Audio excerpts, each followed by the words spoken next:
Hello students, welcome to my channel एहर with science. आज हम अपने टॉपिक में डिस्कस करने वाले हैं सेल के बारे में। हम डिस्कस करेंगे डेफिनेशन ऑफ सेल और उसके अलावा हम डिस्कस करेंगे सेल की डिस्कवरी में various timelines.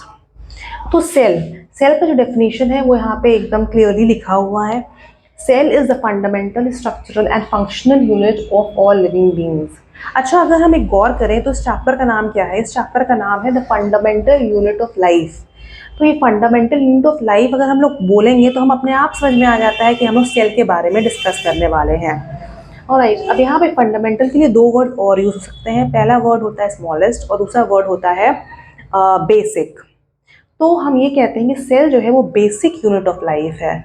Basic unit of life है, स्मॉलेस्ट यूनिट ऑफ लाइफ को सेल कहते हैं।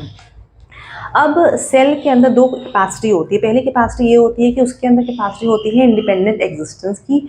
इंडिपेंडेंट एग्जिस्टेंस का मतलब ये होता है कि कोई भी सेल अपने सारे एसेंशियल फंक्शंस को, उसके जो भी इंपॉर्टेंट फंक्शंस हैं, चाहे वो रेस्पिरेशन हो, चाहे वो डाइजेशन हो, and so on and so fourth, जो भी सेल के फंक्शंस होते हैं वो इंडिपेंडेंटली परफॉर्म कर सकता है। उसको किसी और सेल की ज़रूरत नहीं है अपने एसेंशियल फंक्शंस को परफॉर्म करने के लिए।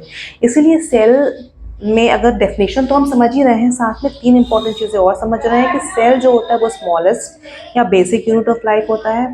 दूसरी इंपॉर्टेंट चीज़ होती है कि उसके अंदर कैपेसिटी होती है इंडिपेंडेंट एग्जिस्टेंस की, और साथ ही साथ वो अपने सारे एसेंशियल फंक्शंस को परफॉर्म कर सकता है अच्छे से, उसको किसी और सेल की ज़रूरत नहीं होती है। अब नेक्स्ट हम स्टडी करेंगे सेल की टाइमलाइन।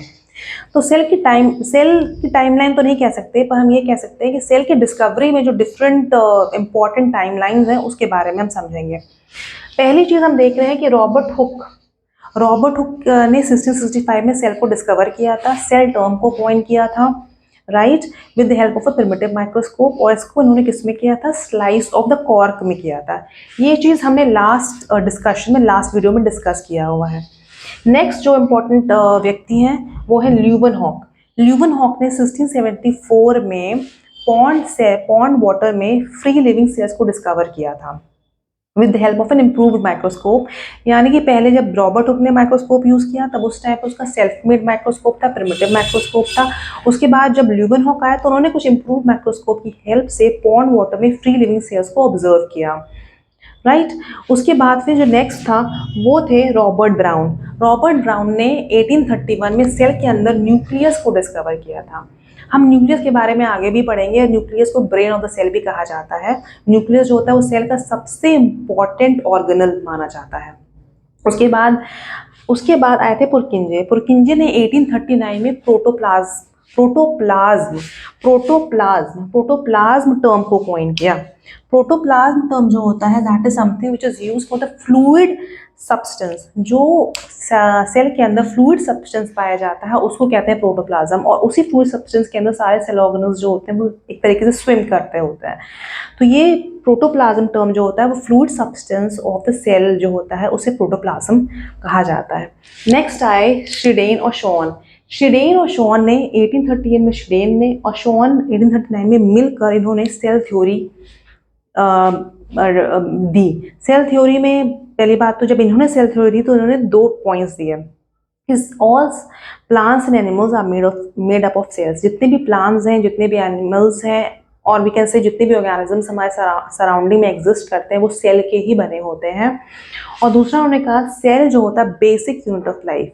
अब basic unit of life cell को कहा जाता है वो तो हमने अपनी डेफिनेशन में ही स्टडी कर लिया था, पर 1838-39 में श्रीडेन एंड शॉन ने पहली बार ये बताया था कि जितने भी प्लांट्स हैं, जितने भी एनिमल्स हैं, हमारे चारों जितने भी ऑर्गेनिजम्स हैं वो सेल के बने होते हैं। और सेल जो होता है बेसिक यूनिट ऑफ लाइफ होता है, यानी कि स्मॉलेस्ट यूनिट ऑफ लाइफ होता है। इसके बाद सेल थ्योरी को एक्सपैंड किया था वर्चाउ ने 1855 में।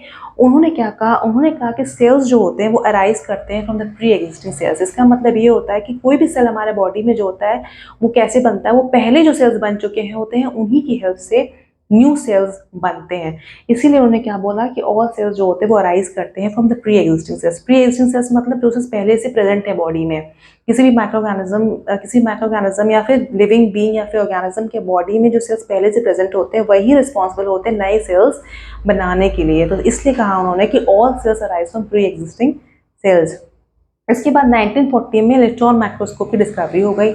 अब इलेक्ट्रॉन माइक्रोस्कोप की डिस्कवरी की हेल्प से ये हुआ कि कोई भी जो बंदा इलेक्ट्रॉन माइक्रोस्कोप को यूज़ करता है, दे कैन यूज़ इट क्या करने के लिए, सेल और सेल के ऑर्गेनल्स को देखने के लिए, उसको स्टडी करने के लिए, उसको ऑब्जर्व करने के लिए, उसको अंडरस्टैंड करने के लिए इलेक्ट्रॉन माइक्रोस्कोप को यूज़ कर सकते हैं। इलेक्ट्रॉन माइक्रोस्कोप की डिस्कवरी हुई थी 1940 में। तो आज इस वीडियो में हमने डिस्कस किया डिफिनेशन ऑफ द सेल और जो वेरियस टाइमलाइंस हैं जो कि सेल की डिस्कवरी में और न्यूक्लियस की डिस्कवरी में, प्रोटोप्लाज्म एंड और बाकी चीज़ों को डिस्कवरी में पहली बार यूज़ हुआ है, उसके बारे में हमने डिस्कस किया। अगर आपको ये वीडियो पसंद आया तो like share subscribe and thanks for watching.